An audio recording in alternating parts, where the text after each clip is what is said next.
Hey guys, welcome to better minds. मेरा नाम है शुभम और आज हम स्टार्ट करने जा रहे हैं हमारे एमसीक्यू सीरीज के लाइव प्रोसेसेस चैप्टर के पार्ट 2 को। तो चलिए स्टार्ट करते हैं यहाँ पे हमारे फर्स्ट क्वेश्चन से। तो फर्स्ट क्वेश्चन हमारा क्या कह रहा है कि कुछ ऑर्गेनिज्म ऐसे होते हैं जो कि अपनी बॉडी के बाहर ही फूड को ब्रेक डाउन करते हैं और उसके बाद उसको एब्जॉर्ब करते हैं। तो ये जो न्यूट्रिशन का जो प्रोसेस है इसको क्या कहा जाता है? तो यहाँ पे हमारे ऑप्शन है parasitic nutrition, saprotrophic nutrition, holozoic nutrition या फिर ऑटोट्रॉफिक न्यूट्रिशन। तो यहाँ पे हमारा ऑप्शन नंबर बी बिल्कुल करेक्ट ऑप्शन होगा, यानी कि सेप्रोट्रॉफिक मोड ऑफ न्यूट्रिशन। यहाँ पे actually saprotrophic mode of nutrition में होता क्या है कि जो ऑर्गेनिज्म है वो क्या करता है, डेड प्लांट या फिर जो डेड एनिमल्स होते हैं उनको डीके करके अपना जो फूड है वो प्रिपेयर करता है। तो ये आ गए हमारे सेप्रोट्रॉफिक न्यूट्रिशन में। और ऐसे जो ऑर्गेनिज्म होते हैं उनको हम क्या कहते हैं, सेप्रोफाइट्स कहते हैं। इसीलिए सेकंड क्वेश्चन हमारा कह रहा है कि जो पैरामीशियम है वो फूड को एक डेफिनेट स्पॉट पे इनटेक करता है। तो ये जो डेफिनेट स्पॉट तक ले जाने का जो काम है फूड को, वो उसमें कौन करता है? न्यूक्लियस, वैक्यूल, साइटोप्लाज्म या फिर सीलिया। तो यहाँ पे जो हमारा ऑप्शन नंबर डी होगा वो बिल्कुल करेक्ट ऑप्शन होगा, यानी कि सीलिया। एक्चुअली सीलिया क्या होती है, पैरामीशियम की जो पूरी बॉडी होती है उस पर कुछ हेयर लाइक स्ट्रक्चर्स होते हैं। तो जो कि क्या करते हैं, कहीं से भी अगर फूड आएगा तो वो जो सीलिया है वो क्या करेगी, उसको मूव करवा के और उसका जो माउथ है जहाँ से फूड इनटेक करता है वहां तक लेकर जाएगी। और इस तरीके से पैरामीशियम क्या करेगा, फूड को इनटेक कर लेगा अपने माउथ के थ्रू, भले फूड कहीं से भी आया होगा। थर्ड क्वेश्चन हमारा कह रहा है कि जो रिदमिक कॉन्ट्रैक्शन और एक्सपेंशन होता है ईसोफेगस यानी कि हमारे फूड पाइप का, उसको क्या कहते हैं? स्वेलोइंग, डाइजेशन, सिक्रीशन या फिर पेरिस्टाल्टिक मूवमेंट। तो यहाँ पे हमारा ऑप्शन नंबर डी बिल्कुल करेक्ट ऑप्शन हो जाएगा, यानी कि पेरिस्टाल्टिक मूवमेंट। एक्चुअली होता क्या है यहाँ पे कि जो हमारा जो फूड पाइप है वो क्या करता है, फूड को नीचे भेजने के लिए फोर्स लगाता है, तो उसको पुश करता है जब वो फूड को, तो एक मूवमेंट होती है जिसमें कि क्या होता है, फूड पाइप कॉन्ट्रैक्ट भी हो रहा होता है जब फूड को नीचे भेजता है, और फूड को, और जहाँ पे जिस जगह से वो नीचे जा चुका है उस जगह पे वापस जो क्या हो जाएगा, वो अगेन उसको नीचे भेजने के बाद एक्सपेंड भी हो जाएगा। तो ये जो कॉन्ट्रैक्शन और एक्सपेंशन जो हो रहा है बार बार हमारे जो फूड पाइप में, इसको, ये जो मूवमेंट है इसको हम क्या कहते हैं, पेरिस्टाल्टिक मूवमेंट कहते हैं। फोर्थ क्वेश्चन हमारा कह रहा है कि हमारे स्टमक में ऐसा कौन सा एंजाइम है जो कि प्रोटीन की डाइजेशन में हमको हेल्प करता है? बाइल, पेप्सिन, हाइड्रोक्लोरिक एसिड या फिर म्यूकस। तो यहाँ पे हमारा करेक्ट ऑप्शन रहेगा ऑप्शन नंबर बी, यानी कि पेप्सिन। अब आपको ये पता होना चाहिए कि हमारी बॉडी में जितने भी डिफरेंट मैक्रोज होते हैं उनको डाइजेस्ट करने के लिए डिफरेंट बॉडी एंजाइम्स को रिलीज करती है। तो ऐसे ही हमारा पेप्सिन एक एंजाइम है हमारे स्टमक में जो कि प्रोटीन की डाइजेशन को करने में हेल्प करता है।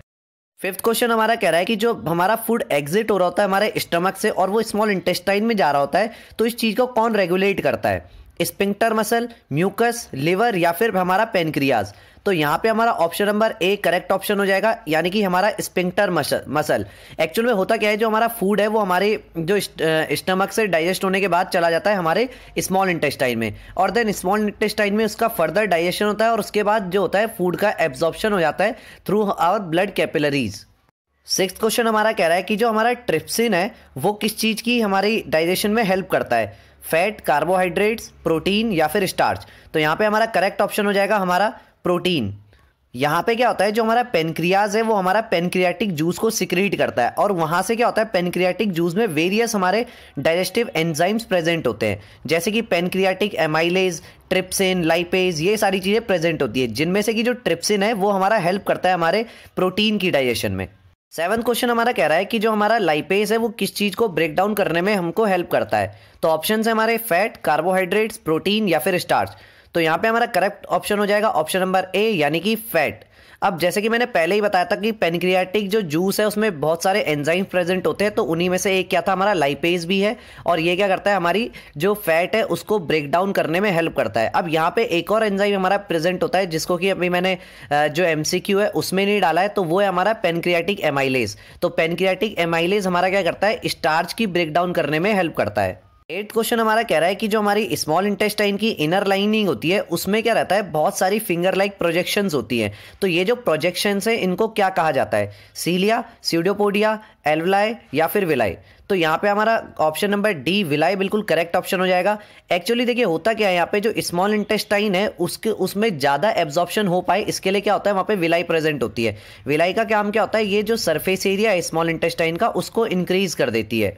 और विलाई के पास में क्या होता है, यहाँ पे बहुत सारी ब्लड वेसल्स प्रेजेंट होती है जो कि क्या करती है, फूड को वहाँ से एब्जॉर्ब करके, यानी कि एनर्जी को ऑब्टेन कर लिया उन्होंने वहाँ से, और उस एनर्जी को हमारी पूरी की पूरी जो बॉडी है उसमें क्या कर देगी, वो ट्रांसफ़र कर देगी। तो इस तरीके से हमारी पूरी की पूरी बॉडी के हर बॉडी पार्ट तक क्या हो जाएगा, एनर्जी पे चली जाएगी। नाइन्थ क्वेश्चन हमारा एक वन वर्ड है। यहाँ पे देखिए क्या कह रहा है ये कि जो लार्ज इंटेस्टाइन है वो जब फूड को एब्जॉर्ब कर लेती है तो क्या करती है उसको, उसके बाद उसको एनस के थ्रू हमारी बॉडी से एग्जिट करवा देती है उस फूड का।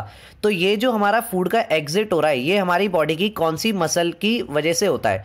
तो यहाँ पे जो हमारा ऑप्शन आंसर हो जाएगा वो क्या होगा हमारा एनल स्पिंक्टर। तो यहाँ पे जो हमारी जो एनल स्पिंक्टर होती है वो हेल्प करती है हमारी बॉडी से बाहर उसको एग्जिट करवाने में।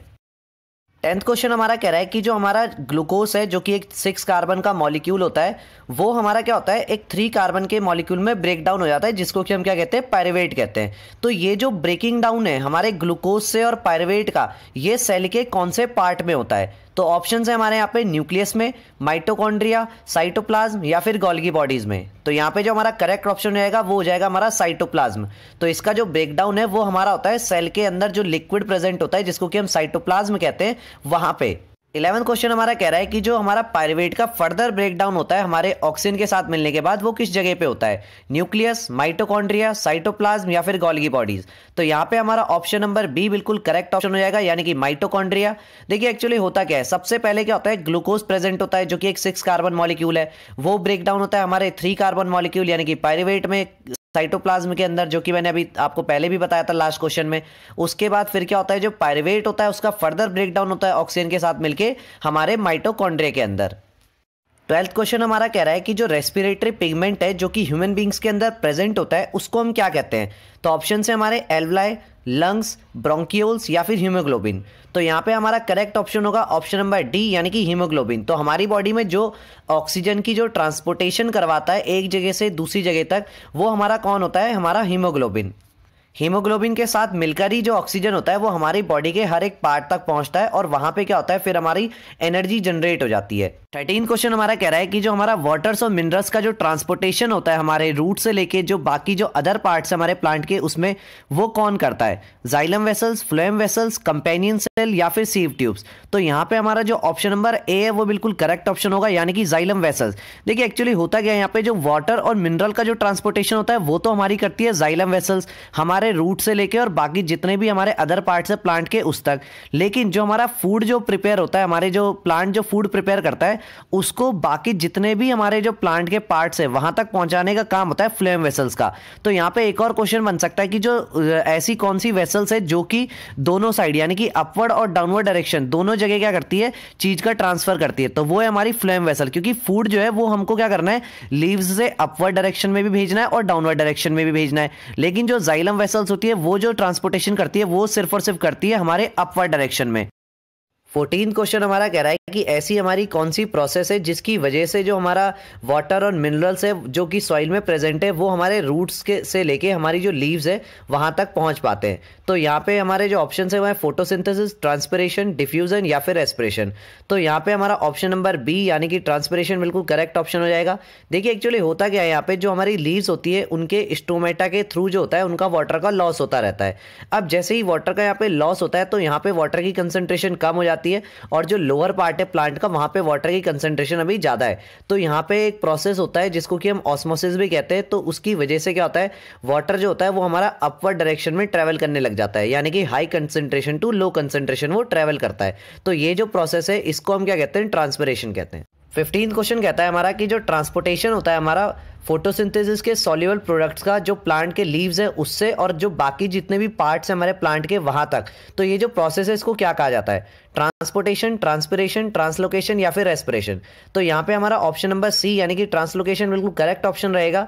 और इसके साथ ही मैं आपको ये बता दूं कि एक्चुअल में ये जो प्रोसेस होता है ये हमारा किसके थ्रू होता है? जो फ्लोएम वेसल्स होती है उसके थ्रू होता है। अब फ्लोएम वेसल्स के बारे में मैं ऑलरेडी आपको डिस्कस कर चुका हूं तो आपको बहुत ही अच्छे से वहां पे समझ आ ही गया होगा कि फ्लोएम वेसल्स और जो जाइलम वेसल्स होती है वो किस तरीके से हमारा वर्क करती है। तो ये थे हमारे साइंस के कुछ इंपॉर्टेंट एमसीक्यूज। अब आपने इनमें से कितने एमसीक्यूज को बिल्कुल सही अटेम्प्ट किया है ये मुझे कॉमेंट सेक्शन में जरूर बताइएगा ताकि मैं आपकी प्रिपरेशन के लेवल को एनालाइज कर पाऊं और अगली वीडियो में जो क्वेश्चन का लेवल है उनको और भी ज्यादा इंप्रूव कर पाऊं।